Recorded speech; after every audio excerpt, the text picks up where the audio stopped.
You are standing on the edge of a massive change in your life, looking out at the destination, but your feet remain still.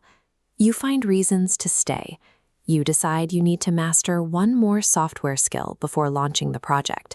You tell yourself you need to save an extra $5,000 before the transition is safe. You try to map out every conceivable obstacle before you take the first step.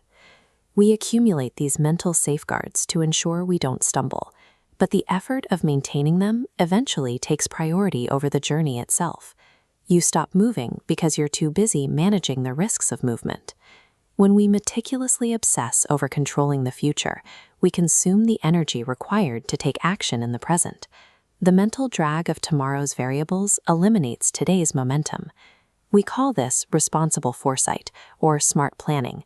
But when the planning creates a permanent delay, it's no longer a strategy. It's just a way to stay where it's safe. Consider the fable of a young man named Aeon. He lived his entire life in a perfectly safe, quiet valley, but he harbored a deep desire to leave it behind and travel to the distant Golden City. Aeon believed that an intelligent person must prepare for absolutely everything before embarking on a journey. He refused to allow for any mistakes. He began by packing for every environmental what-if. He stuffed a heavy fur coat into his bag for hypothetical snow at the mountain's peak. He forced in a bulky canvas tent to protect against hypothetical rainstorms. Then he packed for hypothetical threats. He loaded in 10 pounds of dried meat and sacks of grain to ensure he would never starve. Finally, he secured a heavy iron sword to fight off any wolves he might encounter along the path. Early the next morning, Aeon slipped his arms through the straps. He pushed with his legs, his face turned red. The backpack pulled him directly down to the floor. He was physically crushed under his own gear, unable to take a single step toward the door. Aeon had successfully insulated himself against the cold, the rain, and the wolves, but that safety cost him his mobility. He was prepared for the mountain, but he couldn't leave his house. As Aeon sat paralyzed, an old man walked past his window. The traveler was heading toward the mountain path, carrying almost zero gear, just a wooden stick and a tiny satchel. He was whistling, happy, and making real progress. The old man stepped inside and looked at the mountain of gear on Aeon's floor. He noted that while Aeon possessed every tool needed to survive the wilderness, he hadn't moved an inch toward his destination. The old man pointed at the heavy iron sword. He asked Aeon if he had seen any wolves in the living room today.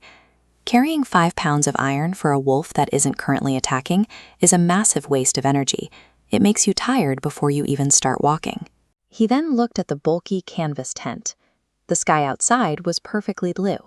He explained that suffering under the physical burden of a shelter today for a storm that might happen next week is irrational. The weight on your shoulders is real, but the storm is only in your mind. We start with a single current problem node. Ideally, the path forward is a straight line, but our minds branch off into this tangled web of predictions. We pack for every statistical outcome, confusing preparation with the impossible task of predicting the future. The old man offered a different strategy. He told Aeon to trust that if it rains, he will find a leaf. If a wolf appears, he will pick up a stone. He handles the problem when it becomes real, rather than trying to solve it while it's still just a thought. No one is strong enough to carry the weight of 1,000 possible futures. You only have the capacity to carry today. Aeon's journey mirrors the goals we chase today. Launching a business, finding a partner, or moving to a new city. This scale shows the weight on our ambitions. One side holds goals like a storefront or relationship. The other is loaded with heavy iron blocks of what-ifs. What if the economy crashes? What if she says no? These hypothetical problems create massive mental drag. By obsessing over these hypothetical scenarios, we carry the emotional weight of a failure before we have even attempted to succeed. Effective preparation involves trusting your future self's intelligence. It is the confidence that you can adapt to adversity as it appears, rather than trying to outsmart it before it exists. When you feel paralyzed, ask yourself one question.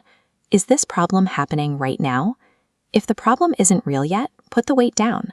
Focus solely on the single action required for the next 24 hours. Make the phone call. Write the first page.